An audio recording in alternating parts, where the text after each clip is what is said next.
ያውቃል። ፈጣሪ ካቀኞች ጎን እንደሚቆም ታውቂያለሽ አይደል? እኔም መቤት አውቃለሁ። ስለዚህ እኔ ሳልሆን ሊጥለኝ ከኋላ የሚከተለኝ ጠላቴ ነው ራሱን መጠበቅ ያለበት። ዋጋዬ ይሄ ነው ሰራተኛ መሆን። ምን ችግር አለው ወይዘሮ ወርቄ? ለሰራተኞች ምግብ ቢያቀርቡላት ወጥ ቢጨልፉላት ምን ለውጣል? የቀጠርኳት እኮ እንድታገለግለኝ ነው እንጂ እኔ እንዳገለግል አይደለም። እሷ የኔ ሰራተኛ ነች። እንደፈለግኩ አረጋታለሁ። ካጣሁሽ ቀን ጀምሮ በሽተኛ ነው የሆንኩብሽ። ከወለድኩት ልጄ በላይ አንቺ ነሽ የምታስቢልኝ፣ አንቺ ነሽ የምትወጂኝ፣ አንቺ ነሽ የምትንከባከቢኝ። ባልወልድሽም ከማህፀኔ ባትወጪም ከልጄ እኩል ነው የምወድሽ። አንቺ ወርቅሽ እንዳትቀር ያደረገሽ አምላክ ምን አለ ለእኔ የምፈልገውን ነገር ቢያደርግልኝ። ሲመስለኝ ከክፉዎች ጋር አይተባበርም። ፈጣሪ የየዋሆች አምላክ ነው። ውጭልኝ! አሁን ውጭ! አልወጣም አልኩሽ እኮ ሴትዮ፣ ቤቴ ነው፣ የትም አልሄድም። ፀሐይ ፀሐይ! አቤት። ድንጋይ ይዘሽ ነይ ቶሎ በይ። ምን አለማርገዝ። ከስንት ጊዜ በኋላ አለም ወደ ቤት ስትመለስ የወንዶሰን እናት በደስታ ተዋጡ። ፊታቸው ላይ ያለው ፈገግታ ለሰዎች ይጋባ ነበረ። አለም በመጥፋቷ በሰዓቱ ምግብም ሆነ መድኃኒታቸውን አይወስዱም። በዚህ ምክንያት ጤናቸው ለከፍተኛ ጉዳት ተዳርገውም ራሳቸውን ስተው እስከ መውደቅ ደረጃ የደረሱበት አጋጣሚ ነበረ። ታዲያ ምንም ሲሆን አለም የት ሄዳ ይሆን? የት ገብታ ይሆን? ምንስ በላት እያሉ ሲጨናነቁ፣ ወንዶሰን ግን ሲያስብ የነበረው ለተጨማሪ ደሞዝ ሌላ ቤት ገብታ ይሆናል ነበረ። ሆኖም በኋላ እንደታገተች ሲሰማ ግን የተለያዩ ቦታዎች ፈልጌ አመጣታለሁ በማለት ለእናቱ ተናገረ። እናቱም በወንዶሰን አመለካከት ደስ አላቸው። ከዛ በፊት በጣም እየተጨቃጨቁና በአለም መጥፋት እየተናደዱ እንደነበረ፣ ከዛ በኋላ በፀሐይ አማካኝነት አለምን እንዳገቷት ከሰማ በኋላ ግን የእናቱን ነገር እየሰማ መጥቷል። አሁን ላይ እየሮጠች እያለከለከች ወደ ቤት ስትገባ አለም የት ሰንብተሽ ነው? እንኳን ደህና መጣሽልኝ። በዚህ ሁኔታ በደህና ትመጫለሽ ብዬ አላሰብኩም ነበረ። በእርግጥ የሆነ መጥፎ ነገር ካልገጠመሽ በስተቀር በዚህ ልክ ጨክነሽ ለብዙ ቀናት ባልጠፋሽ ነበር ይሏታል። ምንም ራሷን ስታ ምንም ነገር ማስታወስ እንደማትችል ተናግራለች። በእርግጥ የወዴት ካጠገቧ ስለሆነች እንጂ ለወንዶሰን አሁን ሁሉንም ዘርዝራ ለመናገር ቆርጣ የተነሳችም ትመስላለች። ወንዶሰን በበኩሉ በአለም መምጣት በጣም ደስተኛ ነው። ምክንያቱም እናቱ ምን ያህል እንደተጨናነቀችና ለጤናዋም አደገኛ ሁኔታ እንደነበረችም ስለተመለከተ ነበረ። ታዲያ የአለምም ጭንቀቷ ሀሳቧ ገና እንደመጣች ነበረ። እማዬ መድኃኒቱን በሰዓቱ አትወስድም ነበረ? ለምን ሳመመሽ? እያለች ስትጠይቅ የነበረው አጅሬት አስመሳያዊ ወዲትም ካጠገባቸው ተቀምጣ አዎ በሚገባ መድኃኒቱንም ሆነ ምግብ በሰዓቱ አትወስድም፣ ሁል ጊዜ ሲመሽም ሲነጋም አለም ነበር የምትለው ትላለች። የት ሄደሽ ነው ግን? አለምም ቀጠለች። በክፉ ሰዎች እጅ ገብቼ የኔን ስቃይ እነሱ ተሰቃዩ እንጂ ብቻ ፈጣሪ እንደ ሰው አይደለም፣ ሁሉም እንደ ዋጋው ከፍሏቸዋል ስትልም የወዲትን በአይነ ጥቅሻት ትነግራት ገብታለች። ንግግር የገባቸው እናትም ውጡልኝ እስከ ማለት ደረጃ ደርሰዋል። ወንዶሰን እናትም የወዲትንና ወንዶሰንን እንዲወጡ ስታደርግ የወዲት ክፉኛ ደንግጣለች። አይደለም ማዬ፣ ዞሮ ዞሮ ያግቷት ሰዎች ለሰራተኝነት ስለሚፈልጓት ነበረ፣ ዋናው መምጣቷ ነው፣ ሌላ ባትጠይቂያት ደስ ይለኛል በማለት የእሷ ጉድ እንዳይዘረዘርባትም እየተከላከለች ነው። ቢሆንም ግን ወይዘሮ አሰለፈች ውጡልኝ ሲሉም ድጋሚ ተናግረዋል። ወንዶሰንም በቃ ለእናታችን ነጻነት እንስጣት፣ ስለዚህ የፈለገችውን እንድትናገርም ጣት ይኖርብናል በማለት ለዮዲት ይነግራታል። ዮዲትና ወንዶሰንም ተያይዘው ሲወጡ አለም የቆየችበትን ታሪክ ትዘረዝር ገብታለች። ወይዘሮ ወርቄና ዮዲት ምን ያህል እየተሰቃዩ አጋቹ እየተጫወተባቸው እንደሰነበተ 23 ሚሊዮን ብር ቤታቸውን ሽጠው እንዲሰጡ ተጠይቀው እሷ በያዘችው ቪዲዮ እያስፈራራትም የፈለገውን ነገር ሲጫወትባቸው እንደሰነበተና ሰድባቸው እንዲያ ሲል ደግሞ ረሃብና ጥማቱንም እንዲቀምሱ ማድረጉን ትነግራቸዋለች።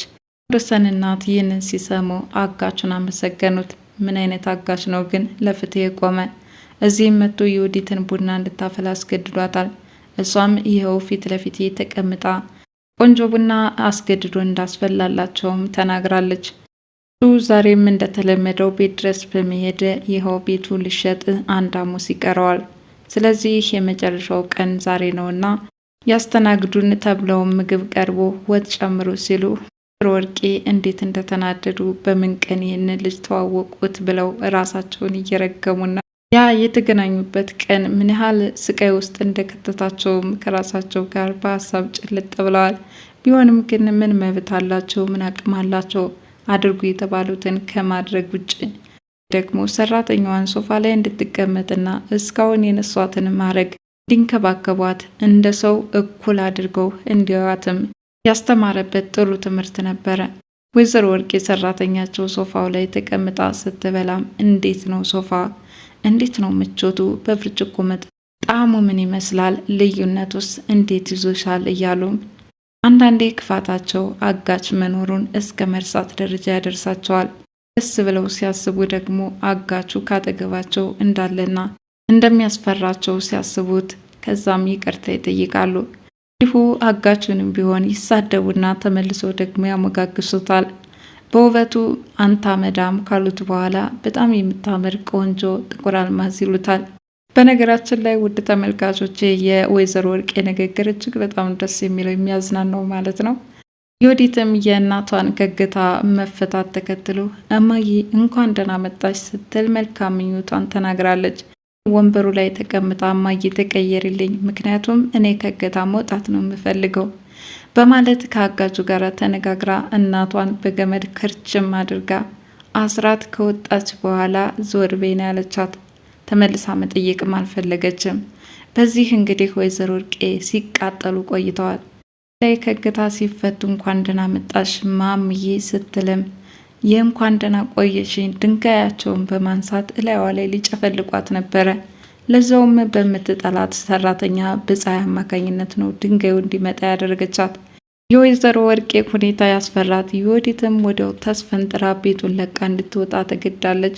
በኋላ ምናልባትም እማዬ ንዴቱ በርዶላት ሊሆን ይችላልና እስኪ ልሄድ ብላ ተስፋ አልቆረጠችም። ከዛም ተመልሳ ሄዳለች ማለት ነው። ግን አሁንም ወይዘሮ ወርቄ አነድመት ሆኖ ነው የጠበቁት። ምክንያቱም በጣም ልባቸውን ሰብረዋለች። ላይ ባላሰቡት መንገድ 23 ሚሊዮን ብር ተጠይቀው ፈተናቸውን እያዩ ያሉበት ሁኔታ በዮዲት ምክንያት ስለሆነ ነው ባልወለድኩሽ በቀረብኝ ብለው እስከ መራገም ደረጃ የደረሱበት አጋጣሚ ነው። እንግዲህ በዚህ ምክንያት ዮዲት እንደዛ ቆንጥተሽ ሸክፈሽ እኮ አላሳደግሽኝም እንደ መጣልሽ ስትሳደብ ይሰማው፣ እኔም ደግሞ የእናቴን የቀሰምኩት ሌላ ከየት እንዳመጣልሽ ትፈልጊያለሽ በማለት ስርዓት የሚባለው ነገር ከቤተሰብ ሊወረስ እንደሚችልም በዚሁ ልትነግረን ፈልጋለች።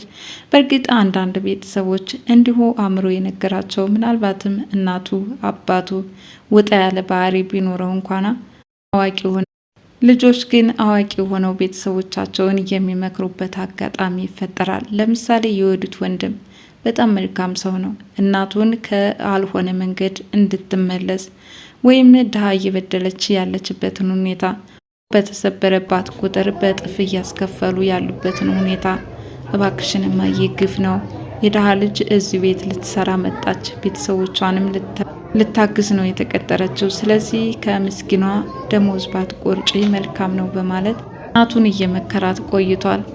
ዮዲትና እናቷ ግን የሄዱበት መንገድ ዛሬ ዋጋ እያስከፈላቸው ነው።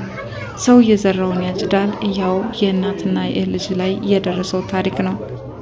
ወንዶሰንም ዛሬ የዓለምን አስፈላጊነት ተረድቷል። ስለዚህ ደሞዝ ጭማሪ ያስፈልግሻልና ከዚህ በኋላ የደሞዝ ጭማሪ እንደሚደረግላት ለዓለም ነግሯታል። ዓለምን በጣም ደስተኛ ሆናለች። እንደውም የጠፋሽበት ሁሉ ምንም አይቆረጥብሽም፣ ስለዚህ እማዬ ታስፈልጊያታለሽ እና ወደፊትም አደራ ጸባይሽ እንዳይቀየርብኝ፣ ሰሞኑን ጠፍተሽ ሳለ ምን ያህል እንደተጨናነቀች እኔ ነኝ የማውቀው በማለት ወይዘሮ አሰለፈች በዓለም መጥፋት ክፉኛ ተጨናንቀው ነበረ። ዛሬ ደስታቸው ሊመለስ ጤንነታቸውም ሊያገግም ችሏል። ብቻ የወይዘሮ አሰለፈች ደስታ፣ በሌላ በኩል ደግሞ የነ ወይዘሮ ወርቄ ልቅሶ ዋይታ እንደቀጠለ ነው። ዮዲት እናቷን የ23 ሚሊዮን ብር ዕዳ ውስጥ ከታት። ዛሬ በአንቺ ምክንያት ይኸው ፈተናዬን አየሁ በማለት ማዬ ምን ላደርግሽ ትፈልጊያለሽ? አንቺም እኮ አብረሽ የጥፋቱ ተባባሪ ነበር፣ እንደውም የአባቴን ዕጣ ፈንታ ትሰጭኛለሽ ስትልም ገና ለገና ጉዳይም ሁለታቸው ወደ ጠብ እያመሩ ነው። ታዲያ የአባቴ የምትይው ምን አለሽና ነው? ለፍቼ ባሳደግኩሽ ደግሞ ጭራሽ ደግሞ የአባቴ ብለሽ ትጠይቅኛለሽ እንዴ? እና መክሰስ ትችያለሽ በማለት የወዲትንም ሰድበዋታል። ወይዘሮ ወርቄም ተናደው ድንጋያቸውን በማንሳት የወዲትን ሊመቷት ነው። ምናልባትም እንግዲህ ገላጋይ ወይም እዛ የተቀመጡ ሰዎች ወይዘሮ ወርቄን ተረጋግተው እንዲቀመጡ ካላደረጓቸው በስተቀረ ለአሁኑ በከፍተኛ ሁኔታ ስሜታዊ ሆነዋል። በእርግጥ እንዴት አይናደዱ? ባለጌን ከወለደ ምን ያለ ጸደቀ። ለማንኛውም እንግዲህ ባለጌን ከወለደ ያነቀ ምን አለ። ለማንኛውም አልጨርሰውም ተረቱን። በሚቀጥለው ክፍል እስከምንገናኝ ድረስ መልካም ጊዜ ይሆንላችሁ እያልኩኝ ለዛሬ እዚሁ ተሰናበትኳችሁ። የእናት ግፍ እጅግ በጣም አስተማሪና ድንቅ ድራማ ነው። ምክንያቱም ሰው የዘራውን ያጭዳል። እውነት ነው። ያልዘራ ነው መቼም ቢሆን አይበቅልም። ክርዳድ ዘርተነው ስንዴ ልናመርት አንችልም። ወይም ጤፍ ወይም ገብስ የሰጠነው ይመለስልናል። ይህ የክፋት ጥግ ራሳቸውን ዋጋ እያስከፈላቸውና ዛሬ መወጣት የማይችሉት የ23 ሚሊዮን ብር ባለዕዳ ሆነው ቁጭ ብለዋል። ክፍል እስከምንገናኝ ድረስ ለቻናሌ አዲስ የሆናችሁ ላይክ፣ ሸር፣ ሰብስክራይብ በማድረግ ቤተሰብ እንድትሆኑ በትህትና ጠይቃለሁ። ባይ ባይ።